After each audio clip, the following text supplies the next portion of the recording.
வணக்கம். உங்கள் கிஷோர்காந்த், கிங் கிஷோர்காந்த். வாங்க போன வீடியோவோட கண்டினியூஸ் வீடியோ, அடுத்த வீடியோ பார்க்கலாம். பார்த்தீங்களா, போன வாட்டி ஆண் ஜாதகம் பார்த்தோம், அந்த பெண் ஜாதகம். இப்போ பெண்களுக்கு கணவரை பற்றி தெரிஞ்சுக்கணுன்னா தன்னுடைய பெண் ஜாதகத்தை கணவரை பற்றி தெரிஞ்சுக்கணுன்னா செவ்வாய் பற்றி தெரிஞ்சுக்கணும். புரியுதுங்களா? அவ்வளோதான். இப்போ சிம்பிள். இப்போது எல்லாமே அதே தான். இப்போ போன வாட்டி என்ன பார்த்தோம், சுக்கிரன் இருந்தது, ராகுவோ கேதுவோ இருந்தது. புரியுதுங்களா? இப்போ செவ்வாய் கூடவே ராகுவோ கேதுவோ, இங்கே செவ்வாய் 5ல் ராகுவோ கேதுவோ, செவ்வாய் 7ல் ராகுவோ கேதுவோ, செவ்வாய் ராகுவோ கேதுவோ 9 இருந்தால் இந்த அதே தான், இதே பேசிக் தான். இந்த இடத்துல பெண்களுக்கு ஒரு 27-28 வயசு மேலே கல்யாணம் பண்ணலாம். ஏன்னா தேவையில்லாமல் நீங்கள் போயிட்டு ஜாதகம் பார்த்துட்டு ஐயர்கிட்ட ஹோம் பண்ணுறது இது பண்ணுறதா இருக்கணும். சில விஷயங்கள் மாறாது. புரியுதுங்களா? நீங்கள் 22 வயசில் கல்யாணம் பண்ணணும்னா ஆகாது. 23 வயசு, 21 வயசு, 22 வயசில் கல்யாணம் பண்ணணும், 12 வயசில் கல்யாணம் ஆகாது. ஒன்றும் லவ் மேரேஜ் வந்து ஆகிடுது. அவங்களாம் விரும்பி பண்ணி கல்யாணம் பண்ணிட்டாங்கன்னா அது அமைப்பு இருந்துச்சு. நான் சொன்ன போதும் சுக்கரம் வந்தா இருந்ததுன்னா குரு கேது இருந்ததுன்னா அவங்களே லவ் பண்ணியிருக்காங்க. புரியுதுங்களா? அது ஆணாக இருந்தாலும் சரி, பெண்ணாக இருந்தாலும் அதுக்கு அமைப்பாக இருந்தால் திடீர்னு கல்யாணம் பண்ணிடுறாங்க. இல்லை வீட்டில் பார்த்து கல்யாணம் பண்ணுறாங்களா, அப்போ அந்த பொண்ணுக்கு ராகு கேதோட தன்மை இல்லாமல் இருந்ததுன்னா அந்த பொண்ணுக்கு கல்யாணம் சீக்கிரம் நடந்தது. 22 வயசு, 23 வயசு, 18 வயசு, 20 வயசு கல்யாணம் நடந்தது. ராகு கேது தன்மையோ இல்லாமல் தான். அப்படி இருந்ததுன்னா இந்த மாதிரி இருந்து கல்யாணம் பண்ணிட்டாங்கன்னா அவங்களுக்கு கல்யாணம் ஆகி டைவர்ஸ் ஆகிறதுக்கு வாய்ப்பு இருக்குது. பிரிஞ்சு மறுபடியும் சேர்ந்து வாடுறதுக்கு வாய்ப்பு இருக்குது.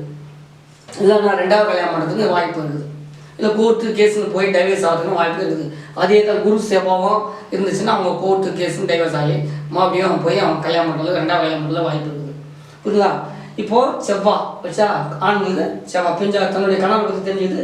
செவ்வாய் கூட ராகுவோ அல்லது கேதுவோ, செவ்வாய் கூட ராகுவோ அல்லது கேதுவோ, செவ்வாய் கூட 7ல் ராகுவோ அல்லது கேதுவோ, செவ்வாய்க்கு 9ல் ராகுவோ கேதுவோ, இது இப்படி இருந்தாலும் இந்த பெண்ணுக்கு 27-28 வயசு மேலே கல்யாணம் பண்ணுறது நல்லது.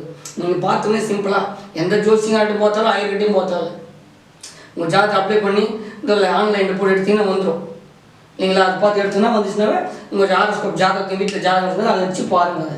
நீங்கள் வெளியில் பார்த்தாலும் ஐயர் பார்த்தாலும் யாருமே கேட்க தேவை, இதை வச்சு பார்த்தாலே இருக்கும். நீங்கள் வச்சுட்டு முயற்சி பண்ணி 22 வயசு கல்யாணம் பண்ணால் 27-28 வயசில் தான் போய் கல்யாணம் நடக்கும். தேவையில்லாம் உங்களுக்கு டைம் வேஸ்ட்டு. புரியுங்களா? இது வேஸ்ட்டு, காசு வேஸ்ட்டு, டைம் வேஸ்ட்டு எல்லாம் பண்ணுறது விட்டு வீட்டுக்கு ஜாதகத்துக்கு தான் அமைப்பு இருக்கா?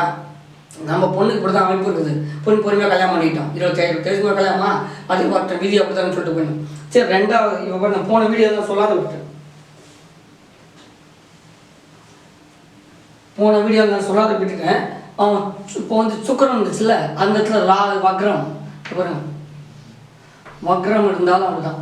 செவ்வாய் வக்ரமாக இருந்தாலும் புரியுதா? இப்போ செவ்வாய் வீடு இப்போது இங்கே செவ்வாவா, செவ்வாய் இங்கே இருக்குது, செவ்வாய் ஆட்சி பெற்றிருக்கா.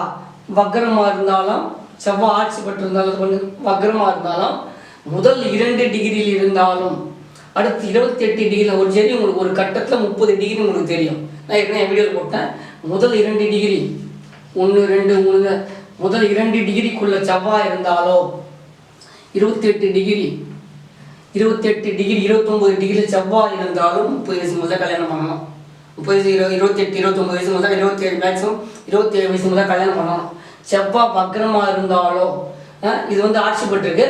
செவ்வாய் பரிவர்த்தனையாக இருந்தாலும் இந்த இடத்துல இப்போ சூரியன் இருக்குது, இந்த இடத்துல இதுங்க இந்த சூரியனுக்கு இங்கே செவ்வாய் இருந்தால் பரிவர்த்தனை ஆகிடும். இது சூரியனை வீடு, இது செவ்வாய் வீடு. இந்த இடத்துல செவ்வாயும் இந்த இடத்துல சூரியன் இருந்தால் பரிவர்த்தனை. புரியுதுங்களா? இது இந்த இடத்துல இப்போ இது சொந்த வீட்டிலே இருக்குது, ஆட்சி போட்டு சொந்த வீட்டிலே செவ்வாய் இருக்குது. புரியுதுங்களா? அதனால மாறி அந்த பசங்க சொன்னால் செவ்வாய் ஆட்சி போட்டிருந்தாலும் சரி. ஃபஸ்ட் வீடியோவில் போட்டிருப்பேன் 1, 2, 3, 4, 5, 6 புரியுங்களா? இந்த 2 கட்டமும் இந்த இடத்துல இந்த 6 கட்டத்தில் இந்த செவ்வாய் ஃபஸ்ட்டு வீடியோவில் போட்டிருக்கல 27 வயசுக்கு முதல்ல கல்யாணம் பண்ணணும். நார்மலாக இருந்துச்சா ஓகே. இந்த ராகுக்கு எது டிஸ்டர்பன்ஸ் இல்லாமல் இருந்துட்டால் உங்களுக்கு 22-23 வயசுக்கு கல்யாணம் ஆகி 18 வயசு 19 வயசுல கல்யாணம் ஆகும். இந்த ராகுக்கு எது டிஸ்டர்பன்ஸ் இல்லாமல், இந்த வக்ரம் இல்லாமல், இந்த மாதிரி பரிவர்த்தனை, இந்த சூரியன் விடுது செவ்வாய் விடுது, இது 2 மாறி பரிவர்த்தனை சொல்லி ஏற்கனவே என் வீடியோவில் போட்டுக்க சந்திக்கிற போட்டு மாறி உட்கார்ந்தது. அதே தான் சுக்கரனுக்கும் பொன்னாட்டி வீடியோவில் போடாமல் மறந்துட்டேன். சுக்கரன் வக்ரமோ சுக்கரன் பரிவர்த்தனையோ போட்டோம். சுக்கரன் வக்ரமோ அல்லது பரிவர்த்தனையோ இருந்தாலும் 2 டிகிரி சுக்கரன் இருந்தாலோ அல்லது செவ்வாய் 2 டிகிரி 28 டிகிரி இருந்தாலோ சிம்பிள். அப்போ அப்படி இருந்தாலும் 27 28 வயசு முதல் கல்யாணம். இதுதான் உங்கள் ஜாதகத்தை வச்சு அப்ளை பண்ணிவிட்டு நீங்கள் எங்கேயுமே போக தேவை. நீங்கள் முயற்சி பண்ணே தேவை. ஆட்டம்னா 27 28 வயசு அதுவே உங்களுக்கு கல்யாணம் தேடி வந்துடும். நீங்கள் போய் தேடவே தேவை, போய் அப்ளை பண்ணுறது ஒன்றுமே தேவை. நீங்கள் வீட்டில் சும்மா இருந்தாலும் வர நல்ல நேரமும் வந்துடும், கெட்ட நேரமும் வந்துடும். நீங்கள் யாருமே தேடி தேவை. இந்த ஜாதகத்தை அப்படி பார்த்துட்டிங்கன்னா நம்ம பொண்ணு இப்படி தான் இருக்கா, சரி விட்டுட்டுங்க. பொண்ணு படிக்குதா, படிக்கட்டும். வேலைக்கு போதா வேலைக்கு போட்டோம். 27 28 வயசு மேலே போகலாம். அவன் பக்கத்து வீட்டுக்காரன் சொல்கிறான், எது வீட்டுக்காரன் சொல்கிறான், அவன் அதை சொல்கிறான், எவன் தான் சொல்கிறான், கண்டு தூக்கி போட்டு வேலைக்கு போயிடணும். புரிஞ்சுங்களா? இதை பார்த்துட்டிங்களா? சிம்பிளாக இருக்கும். அவர் தான் பார்த்தீங்களா, செவ்வா வக்கரமோ பரிவர்த்தனையும் மாறி உட்காந்த பரிவர்த்தனையாக இருந்தாலோ 2 டிகிரியில் இருந்தாலோ அல்லது 28 டிகிரி இருந்தாலோ குறைஞ்சது இந்த பொண்ணு 27 வயசு மட்டும் கல்யாணம். அதே தான் ஆண் ஜாதகத்தில் சுக்கிரமாக இருந்தாலோ பரிவர்த்தனையாக இருந்தாலும் 2 டிகிரியில் சுக்கிரன் இருந்தாலோ ராகு கேது இருந்தாலோ அவர் 30 ஆண் ஜாதகத்துக்கு 30 வயசு மட்டும் கல்யாணம். புரிஞ்சுதா? சிம்பிளாக வேறு எதனா போட்டுருந்தா பாருங்க. ஒரே கிரகம் தான் செவ்வா, அதை கூட ராகுவோ கேதோ, அவ்வளோதான். பார்த்தீங்களா? 2 தான். சுக்கிரன் கூட ராகுவோ கேதுவோ, செவ்வாய் கூட ராகுவோ கேதுவோ, வக்கரமோ அல்லது பரிவர்த்தனையோ இல்லது 2 டிகிரி 3 டிகிரி தான்.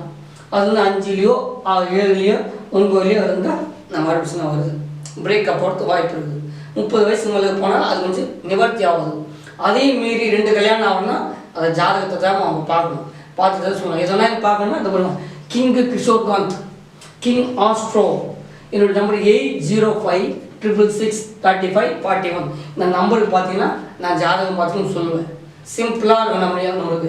அப்புறம் அடுத்த உங்களுக்கு பாரம்பரிய ஜாதகத்துக்கு போடுறேன். ஓகேங்களா? அடுத்த வாட்டி வரும்போது உங்களுக்கு பாரம்பரிய ஜாதகத்தில் கால சர்ப்ப தோஷம் சொல்கிறாங்க இல்லையா, மாங்கல்ய தோஷம்னு சொல்கிறாங்களே, அது நான் உங்களுக்கு போட்டு காட்டுறேன். அடுத்த ஜாதகம் 2 பாருங்கள். அடுத்த வீடியோவில் மாங்கல்ய தோஷம்னா என்னன்னு சொல்லிட்டு உங்களுக்கு காட்டுறேன். எங்கே இருந்தால் மாங்கல்ய தோஷம், 2 கல்யாணம் ஆகுமா, ஏன் கல்யாணம் பிரியறாங்க, ஹஸ்பண்ட் ஒய்ஃப் பிரியன்னு சொல்லிட்டு பாரம்பரிய ஜோசியம் நான் சொல்கிறேன். கேரளாவில் போய் படிச்சிருக்கேன் நான். அந்த ஜாதத்தையும் நான் பார்க்குறேன். அந்த போட்டு ஜாத்தியம் போடுறேன். நீங்கள் பாருங்கள் சிம்பிளாக. கேரளா ஜோசியம் படிச்சிருக்கேன், பேரையல் ஜோதிடம் படிச்சிருக்கேன். ஒருத்தருடைய பேர் சொன்னாலே அவன் பேருக்கே நான் ஜாதகம் சொல்லிடுவேன். அவன் ஃபுல் டீட்டெயில் இப்படி தான் இருப்பாங்க, லைஃப் இப்படி தான் நடக்கும்னு சொல்லி சொல்ல முடியும். பேரியல் ஜோதிடம் படிச்சிருக்கேன், ஏஎல்பி படிச்சிருக்கேன், பேரியல் ஜோதிடம் படிச்சிருக்கேன். இப்படி இந்த பாரம்பரிய ஜோசியம் படிச்சிருக்கேன் நான். இப்படி இந்த நிறைய, அதனால தான் ஒரு ஜாதகம் மட்டும் ஒருத்தர் படிக்காது. நிறைய புக்ஸ் வாங்க, நிறைய படிக்கணும், நிறைய விஷயங்களை கற்றுக்கணும். அதனால தான் எல்லா விஷயம் பார்த்து நம்ம சொல்கிற விஷயம் மக்களுக்கு சிம்பிளாக போய் சேரணும். அவ்வளோதான். சும்மா நிறைய போய் பார்த்துட்டு வெளியே வந்துக்கூடாது. இன்னும் ஒன்றுமே புரியணும். ஜாதகம் ரொம்ப ஈஸி. எத்தனை வச்சு பார்த்தா இது இப்படி தான் இருக்குதா, தூக்கி போட்டு வேலைக்கு போகணும். போகடா, யாருமே தேவைப்படுறாங்க. 27 வயசு கல்யாணம் பண்ணிட்டு அவனுக்காவது இவங்களுக்காவது எதுவுமே எதிர்பார்க்குறீங்க. ஓகேங்களா? என் வீடியோ பாருங்கள். ரொம்ப நன்றி. ரொம்ப சிம்பிளாக இருக்கும். அடுத்தடுத்து மக்கள் சொல்லணும், ஷேர் பண்ணணும். என்னுடைய கொஞ்சம் பசங்க நாளே லைவில் வருவேன். நீங்கள் வீடியோ போட்டு கேள்வி கேட்கலாம். ஓகேங்களா? ரொம்ப நன்றி. வீடியோ போட்டு அடுத்தடுத்த வீடியோ பாருங்கள். நான் மாங்கல்ய தோஷத்தை பற்றி இன்னும் அடுத்த வீடியோ ஒன்று போடுறேன். பாருங்கள். ரொம்ப நன்றி பார்த்ததுக்கு.